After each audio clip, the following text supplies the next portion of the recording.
Okay, हाँ आस्था आप बताओ क्या पूछ रहे थे बेटा? मैम मैं ये पूछी थी कि अगर कोई इंसान जो है वो स्किल्ड है और उसको उसी सेक्टर में काम चाहिए बट उसको काम नहीं मिल रहा है, तो उसको क्या बोलेंगे? उसको मतलब स्विच नहीं करना सेक्टर और उस पे स्किल्स भी हैं, तो वो नॉर्मल अनएम्प्लॉयमेंट हुआ ना। उसको कुछ ऐसे स्पेसिफिक नाम नहीं है? नहीं, अनएम्प्लॉयमेंट की डेफिनेशन ही यही है, that someone who has capacity and willing to work. Ma'am अगर जो स्विच इंसान करना काम हुआ करना भी नहीं चाहता उसको भी आप अनएम्प्लॉयड नहीं कह सकते। जिसके पास कैपेसिटी नहीं है आप उसे भी अनएम्प्लॉयड नहीं कह सकते। यानी कंट्री के वो सारे लोग जो काम नहीं कर रहे वो अनएम्प्लॉयड नहीं है। कंट्री के वो लोग जो काम करना चाहते हैं, उनके पास स्किल भी है, उनको काम नहीं मिल रहा, केवल वो अनएम्प्लॉयड है। समझ गए? वरना तो तुम्हें भी मैम अनएम्प्लॉयड कह सकते हैं, बट तुम अनएम्प्लॉयड नहीं हो, क्योंकि तुम्हारा अभी स्टेज ही नहीं आया काम करने का, तो बस स्किल ही नहीं है, एज भी नहीं पहुंचे। तो पूरी कंट्री में जितने भी लोग काम नहीं कर रहे वो सारे अनएम्प्लॉयड नहीं होते हैं। अनएम्प्लॉयड केवल वो लोग होते हैं जिनके पास कैपेसिटी है काम करने की, स्किल्स अवेलेबल है, उनका मन भी है, उनको तब भी जॉब नहीं मिल रही। समझ गए? मैम हाँ, मैम तो ऑल इन वन में एक क्वेश्चन था कि how can we create more employment in secondary and tertiary sector in rural India. तो मैम बाय इन्होंने यहाँ पे promoting middle small scale industries. वो अभी बताऊंगी, क्वेश्चन ऐसे ही लिखे जाते हैं, क्योंकि manufacturing is the only way जहां आप जॉब क्रिएट कर सकते हैं। तो उसका एक ही आंसर होता है, middle scale small scale industry develop करना। क्योंकि जब आप इंडस्ट्रीज लगाएंगे तभी लोगों को जॉब मिलेगी, क्योंकि मैन्युफैक्चरिंग ही जॉब दे सकती है। क्योंकि टर्शरी में जितना हाई लेवल का स्किल चाहिए उसके लिए बहुत बड़ा स्किल डेवलपमेंट और स्किल शिफ्ट चाहिए। अच्छा, उसमें हम वो नहीं बोल सकते कि क्रेडिट का कुछ की थोड़ा कम वो तो एक क्रेडिट। अलग की चीज है, तब भी उसको काम, अल्टीमेटली काम तो वही करना चाहते हो ना, तुम इंडस्ट्रीज खोलना चाहते हो, उसके लिए लोन चाहिए। Yes ma'am. भाई अच्छा जॉब ठीक है मैम। जॉब तो जनरेट तभी होगी ना जब कोई नया काम होगा। नया काम मैन्युफैक्चरिंग में ही होता है, जिसको मिडिल स्मॉल स्केल इंडस्ट्रीज कहते हैं। चूड़ी बनाने का हाँ कारखाना, मैम ठीक डलिया है बनाने का ठीक है। कारखाना, बास्केट बनाने का कारखाना। और उन सब के लिए गवर्नमेंट को इजी लोन देने चाहिए, ताकि लोग जनरली जॉब क्रिएट कर सके, सबको जॉब मिले। तो unemployment, primary secondary tertiary sectors को डिटेल में पढ़ाने से पहले मैं अनएम्प्लॉयमेंट क्लियर कर दूं। Unemployment is a situation which occurs when a person who is willing to work and able to work with necessary skill set is still unemployed. उसके अलावा अनएम्प्लॉयमेंट और तरीके का होता है। एक होता है स्ट्रक्चरल अनएम्प्लॉयमेंट। स्ट्रक्चरल अनएम्प्लॉयमेंट का मतलब होता है कि कंट्री के पास कैपेसिटी अलग तरह की है और जॉब अलग तरह की है। यानी कि मैं हूं इंजीनियर लेकिन जॉब डॉक्टर की अवेलेबल है। यानी कंट्री, या फिर एक तरह से ये मान लो कि कंट्री में मोस्टली लोग मैन्युफैक्चरिंग जानते हैं लेकिन कंट्री में केवल टर्शरी सेक्टर की जॉब है। तो स्ट्रक्चर की वजह से, इकोनॉमी का स्ट्रक्चर इतना खराब है कि जो लोग जानते हैं जिस काम को उसकी जॉब नहीं है, और जिस काम की जॉब है उसके लोग नहीं है। इसको बोलते हैं स्ट्रक्चरल अनएम्प्लॉयमेंट। क्योंकि ये एम्प्लॉयमेंट मार्केट के स्ट्रक्चर की वजह से जनरेट हुआ है, इसमें किसी की गलती नहीं है। दूसरा होता है सीजनल अनएम्प्लॉयमेंट। सीजनल का मतलब, जैसे कि वेडिंग सीजन वाले, जब वेडिंग सीजन होता है तो फिर वेडिंग वेंडर्स को बहुत काम मिलता है, जब सीजन नहीं होता तो काम नहीं मिलता। तो ऐसे एम्प्लॉयमेंट जो सीजन की वजह से जनरेट होते हैं, समझ गए? मैम जैसे सीजन छाता, जैसे एम्प्लॉयमेंट छतरी। होगा। छतरी, कोई इंसान छतरी बनाता है, वो केवल बारिश में ही बिकेगी, बाकी टाइम नहीं बिकेगी। तो वो किसान है कि उसको तभी काम मिलता है जब उसकी बारिश, यानी जब वो खेती कर रहा होता है। साल में उसने 2 बार खेती उगा ली, बाकी टाइम वो खाली बैठा हुआ है। तो सीजनल है। मैम जैसे समर्स में मटका बहुत मिलता है पर विंटर्स में मटके नहीं मिलते, वो जो मड करेक्ट। वाले। तो ये सीजनल अनएम्प्लॉयमेंट हो गया। तो सीजन की वजह से जो एम्प्लॉयमेंट चेंज हो रहा है उसको सीजनल अनएम्प्लॉयमेंट बोलते हैं। उसके अलावा एक अनएम्प्लॉयमेंट होता है, उसको बोलते हैं डिसगाइज्ड अनएम्प्लॉयमेंट। डिसगाइज्ड का मतलब है छुपा हुआ है, वो अनएम्प्लॉयमेंट है लेकिन तुम्हें दिख नहीं रहा है। जैसे एग्रीकल्चर सेक्टर में, इंडिया में ऐसा माना जाता है कि जितने लोग एग्रीकल्चर करने के लिए चाहिए उससे ज्यादा लोग खेती कर रहे हैं। समझ गए? इंडिया की पॉपुलेशन 135 करोड़, और 50% से ज्यादा लोग एग्रीकल्चर कर रहे हैं, यानी 70 करोड़ लोग खेती कर रहे हैं। बट इंडिया में इतनी जमीन ही नहीं है जिसको खेती करने के लिए 70 करोड़ लोगों की जरूरत पड़े। इसका मतलब है कि जिस जमीन पर 4 लोगों को खेती करनी चाहिए उस जमीन पे 10 लोग खेती कर रहे हैं, यानी 6 लोग फालतू काम कर रहे हैं, उनकी जरूरत नहीं उस जमीन पर। तो उसको बोलेंगे डिसगाइज अनएम्प्लॉयमेंट, कि लग रहा है इनको देख के कि ये काम कर रहे हैं लेकिन एक्चुअली में वो काम नहीं कर रहे क्योंकि वहां पर जॉब ही नहीं है। तो वो छुपे हुए हैं, उसको बोलेंगे डिस्गाइज्ड अनएम्प्लॉयमेंट। उसके अलावा मैम एक अगर बोला कि डिस्गाइज्ड एलिमेंट को हम कैसे रिड्यूस कर सकते हैं, तो उसमें हम क्या लिखेंगे? सेकेंडरी सेक्टर में जॉब जनरेट करो, उनको माइग्रेट कराओ वहां से। प्रैक्टिकली अच्छा। सोचो ना कि अगर तुमको चाहिए कि तुम डिस्गाइज अनएम्प्लॉयमेंट हटाओ तो उनको कहीं और एम्प्लॉयमेंट दे दो, तो वो क्यों डिस्गाइज्ड रहेंगे, एक्चुअल मैम तो एम्प्लॉयमेंट स्किल होगी। भी तो होनी चाहिए थी ना, जैसे अगर कोई तो फार्मर स्किल ही है के उसको। लिए तो मोदी जी ने स्किल इंडिया प्रोग्राम चलाया है, सबको स्किल बांटते घूम रहे हो, इसीलिए तो चलाया है कि सब लोग स्किल लो और नई नई जॉब करो, डिस्गाइज्ड एम्प्लॉयमेंट छोड़ो। एक लास्ट टाइप का अनएम्प्लॉयमेंट होता है, उसको बोलते हैं साइक्लिकल अनएम्प्लॉयमेंट। साइक्लिकल अनएम्प्लॉयमेंट आता है इकोनॉमी की वजह से। ऐसा माना जाता है कि इकोनॉमी ओवर द पीरियड एक बार रिसेशन से, यानी एक बार मंदी से और एक बार ऊंचाई से गुजरती ही है। इकोनॉमी का नेचर ही ऐसा है कि कुछ टाइम के बाद मंदी आएगी, फिर कुछ टाइम के बाद मार्केट ऊपर जाएगी, और ये हमेशा ही होगा। तो इसकी वजह से साइक्लिकल है, क्योंकि इकोनॉमी का खुद का नेचर ही साइक्लिकल है, गोल गोल घूमती रहती है। इसकी वजह से एम्प्लॉयमेंट अनएम्प्लॉयमेंट जनरेट होगा ही होगा। ठीक है, यानी रिसेशन की वजह से। और रिसेशन का उल्टा टर्म क्या होता है? इन्फ्लेशन। इन्फ्लेशन और रिसेशन की वजह से जॉब जाएंगी, जॉब आएंगी, और इसको बोलते हैं साइक्लिकल टाइप ऑफ अनएम्प्लॉयमेंट, जो कि मैम नेचुरल है, रिसेशन तो होता वो ही होता है ना जब जॉब मन ज्यादा, जाती है। रिसेशन तो जॉब जाती है किसी चीज की वजह से। तो ये जैसे रिसेशन अभी कोविड में साइक्लिकल नेचर का रिसेशन होता है, चल रहा है, हमेशा ही आता है। हाँ, जैसे कोविड में अभी रिसेशन हो रहा है। करेक्ट। तो ये इतने अच्छा टाइप्स ऑफ अच्छा। अनएम्प्लॉयमेंट हैं जो पढ़ते हैं। अभी क्लियर है सबको? यस आज तक क्लियर है? और कुछ? Yes ma'am, no ma'am. Okay. अब हम पढ़ते हैं प्राइमरी, सेकेंडरी और टर्शरी सेक्टर्स इंडिया में कैसे चल रहे हैं। हम over the several decades the production of goods and services had increase the most in tertiary sector in India. वो बता रहे हैं कि डिकेड्स की 50 साल से तक, 10 साल 20 साल से, अब तो 30 साल होने को आए टर्शरी सेक्टर को। 1991 में अच्छे से ओपन हुआ थी हमारी इकोनॉमी, तब से टर्शरी इंप्रूव कर रहा है हमारी कंट्री में। कि डिकेड्स हो गए हैं कि हमारी कंट्री में टर्शरी सेक्टर अच्छे से इंप्रूव कर रहा है, यानी टर्शरी हमारा ज्यादा बेटर परफॉर्म करता है।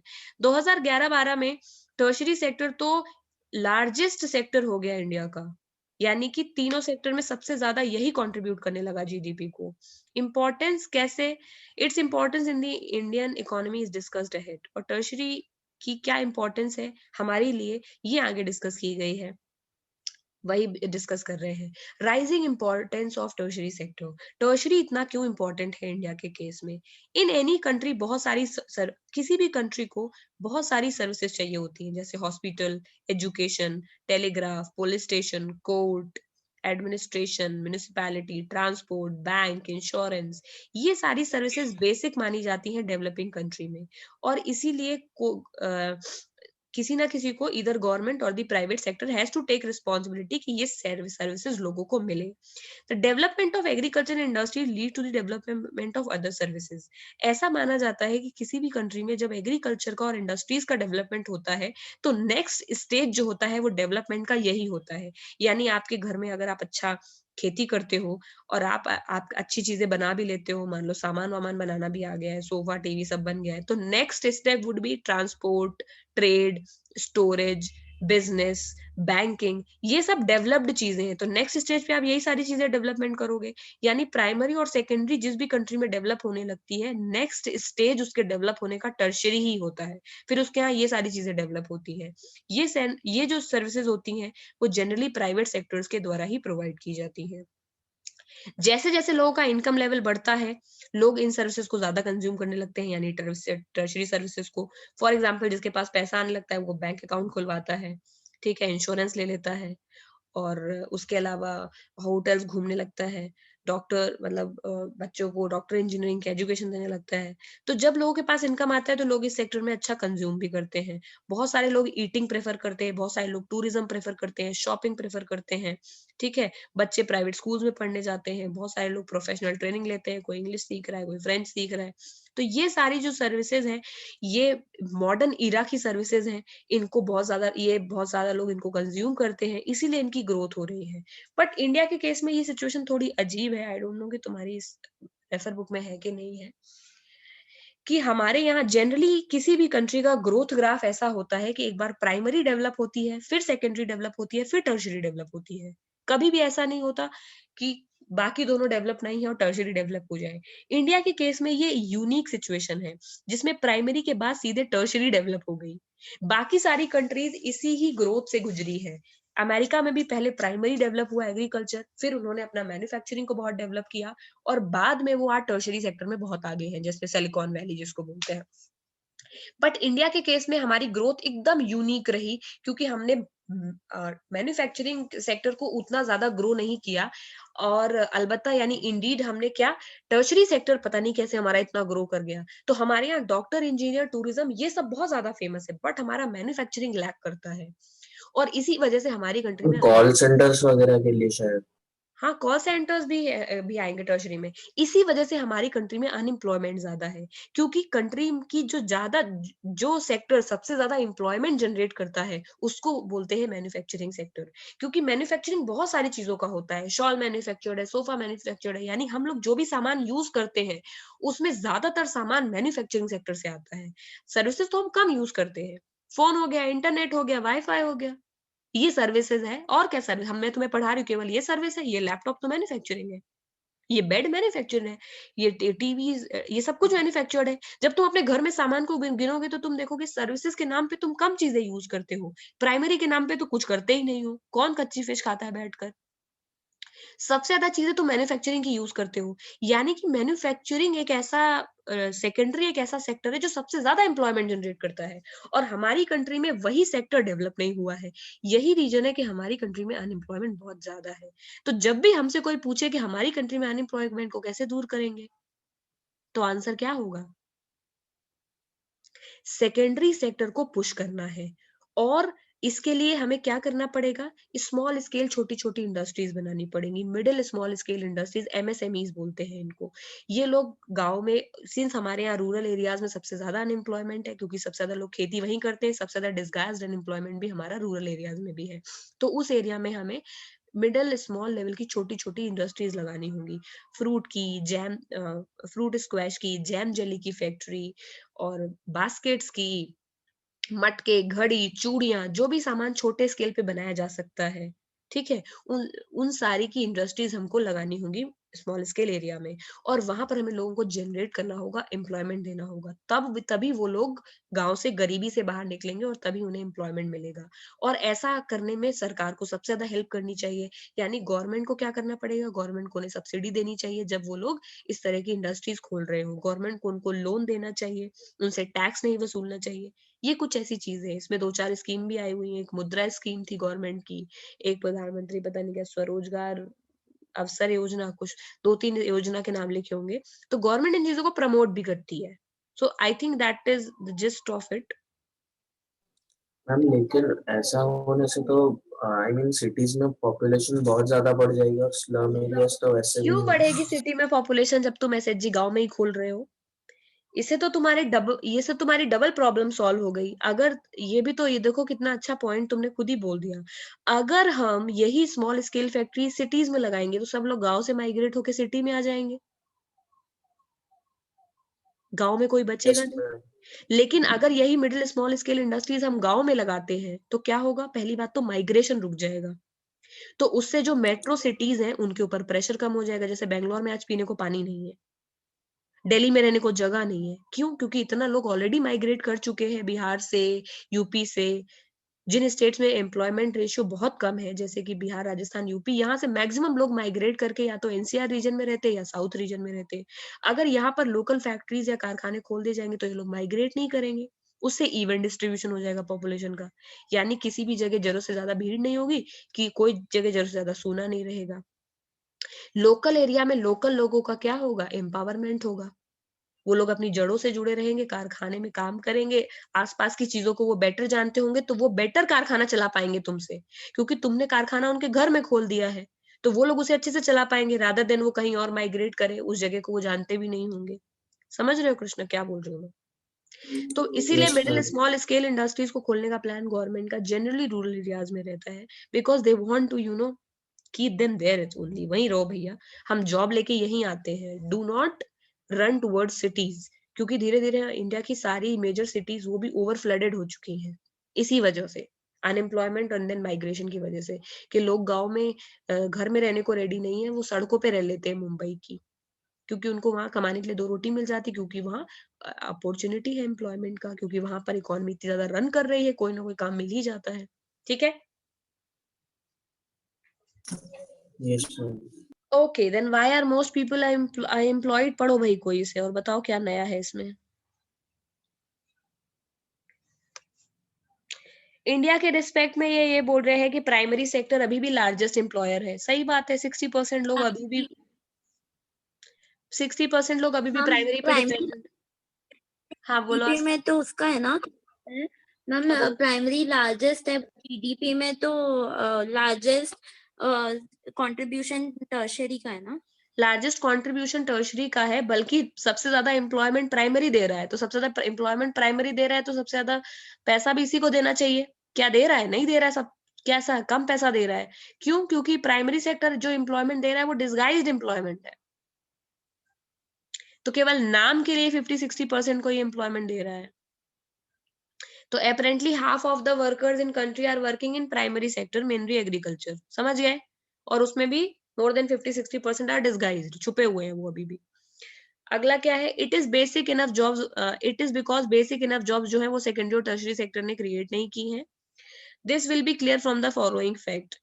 Production in secondary sector had increase more than 9 times, but employment 3 times भी नहीं बढ़ा। वो ये बता रहे हैं कि जॉब जनरेट नहीं की है प्राइमरी और सेकेंडरी, मतलब सेकेंडरी और टर्शरी ने, यही मेन रीजन है अनएम्प्लॉयमेंट का। और ये प्रूव भी किया है। कैसे प्रूव किया है? कि अगर देखा जाए डेटा को, तो over the years 9 Guna production बढ़ गया है सेकेंडरी सेक्टर में, यानी सेकेंडरी सेक्टर 9 गुना ज्यादा चीजें प्रोड्यूस कर रहा है, लेकिन जॉब 3 गुना भी नहीं उन्होंने निकाली है। मतलब वो लोग ओवर वर्क करा रहे हैं और जॉब्स नहीं निकाल रहे हैं। ठीक है, production in tertiary sector increase more than 14 times, but employment has risen by only 5 times. जो टर्शरी सेक्टर वाले हैं उन्होंने 14 गुना प्रोडक्शन बढ़ा दिया है, लेकिन जॉब 5 गुना भी नहीं निकाली है। क्यों? क्योंकि टर्शरी तो, अब टर्शरी का तो मेन रीजन आप ऑटोमेशन दे सकते हैं, टर्शरी में ज्यादातर काम है मशीनें करती है, इसलिए मैनुअल जॉब्स निकलती नहीं है। ठीक है, बाकी रीजन तो दोनों रीजन में नाम दोनों का ही लिखना है, दैट टर्शरी और सेकेंडरी सेक्टर दोनों ही प्राइमरी जॉब जनरेट नहीं कर रही है। So approximately half of the people engaged in the primary sector contributes only 25% of the GDP. ये तो बहुत ज्यादा लिख दिया इन्होंने, इतना तो है भी नहीं, गलत लिखा है, एक बार चेक कर लेना एनसीईआरटी से। तो यानी एग्रीकल्चर सेक्टर का ये बता रहे हैं नियरली 18% है, पता नहीं 25 क्यों लिखा हुआ है। मैम क्या लिखा है गड़बड़? Approximately half of the population engaged in primary sector contributes only 25% to the GDP. Ma'am 25% तो हो ही नहीं सकता, मतलब वही बोल रही हूँ, गलत लिखा 74% हुआ है, and contribution of the है। remaining half in 75% to the GDP। गलत लिखा हुआ है इस डेटा को, 25-75 कोई ना लेना। प्राइमरी सेक्टर का contribution to the GDP is around 17 to 18%। Ma'am क्योंकि मैम उसका क्या बोलते हैं, वो टर्शरी का ही है कुछ 74-75, तो बचा हुआ प्राइमरी का थोड़ी हो सकता है।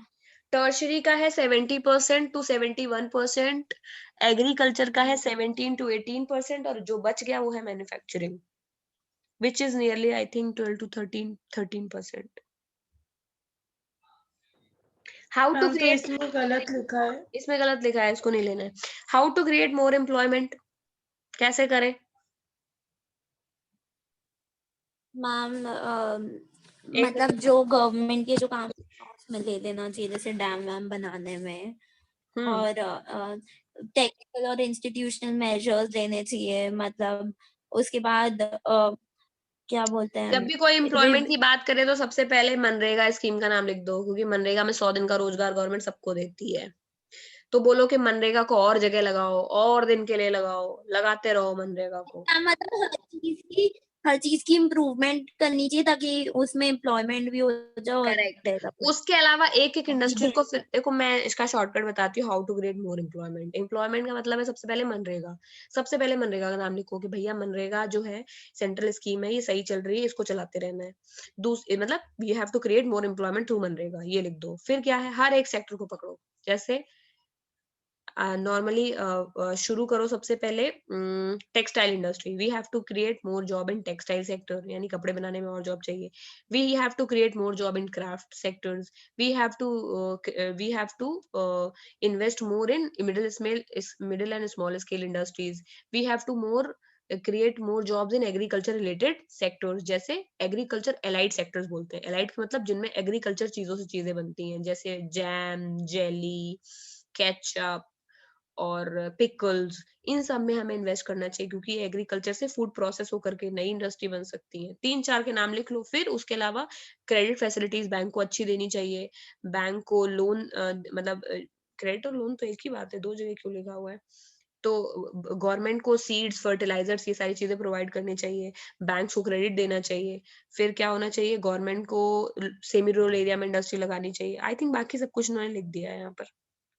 समझ गए. ये improving health situation, doctor, nurses, ये सब तो कॉपी भरने वाली बात है. जब कुछ ना आए तब फिर यही बोलो. तब फिर कुछ भी इम्प्रूव कर दो, एजुकेशन इम्प्रूव कर दो, हेल्थ इम्प्रूव कर दो, कुछ भी इम्प्रूव कर दो, फिर तो क्या ही है.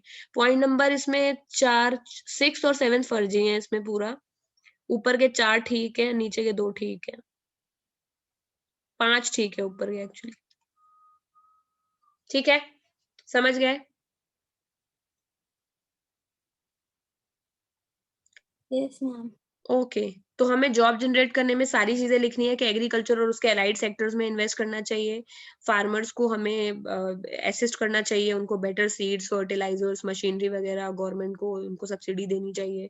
उसके अलावा गवर्नमेंट में जो लोग छोटे लेवल का काम करना चाहते हैं उनको लोन फैसिलिटी इजिली प्रोवाइड करनी चाहिए. हमें टेक्सटाइल सेक्टर्स में जॉब क्रिएट करनी चाहिए. उसके अलावा हमको आर्ट एंड क्राफ्ट इंडस्ट्री में जॉब क्रिएट करनी चाहिए. पॉटरी लगा दो. उसके अलावा हमें मनरेगा में काम करना चाहिए. 2-3 सेंट्रल स्कीम्स और लानी चाहिए जिनसे लोगों को स्वरोजगार, आत्मनिर्भर बनने का मौका मिले. Division of sector as organized ये कल करेंगे अब. ठीक है, आज के लिए इतना ही. 2 पेज बचे हुए, विल डू दैट टुमारो. और इसके साथ में क्वेश्चंस भी कल डिस्कस कर लेंगे. ओके. मैम कल क्लास. नहीं सॉरी, कल नहीं. We can do it on Monday Saturday को बाय फाइन टाइम. क्या बेटा, मंडे को मैम होती है होगा फिर. क्या बोल रहे हो. मंडे को कौन सा वाइवा होगा? संडे को क्या बचा है, एक चैप्टर बचा है ना अभी भी हमारा ज्योग्राफी का वाइवा लेने को. संडे को उसका ले लेंगे. ज्योग्राफी के 2 बचे हैं. तो एक ले लेंगे, तब भी एक बच जाएगा. एक चैप्टर आगे चल रहा है ना वाइवा में, क्योंकि एक चैप्टर खत्म होने में 1 वीक तो लग ही जाता है. मैम. मतलब अभी कौन ओके. सा वाइवा है? अभी तो तुम्हारा परसों नेशनलिज्म इन इंडिया का वाइवा है. संडे को ज्योग्राफी का वाइवा है, चैप्टर नंबर 1 का. ठीक है, अच्छा. Okay ma'am. फिर बच जाएगा मैम इसी को. संडे. अच्छा संडे. ठीक है. ओके. ओके, चलो फिर आज के लिए इतना ही बच्चों. Thank you ma'am.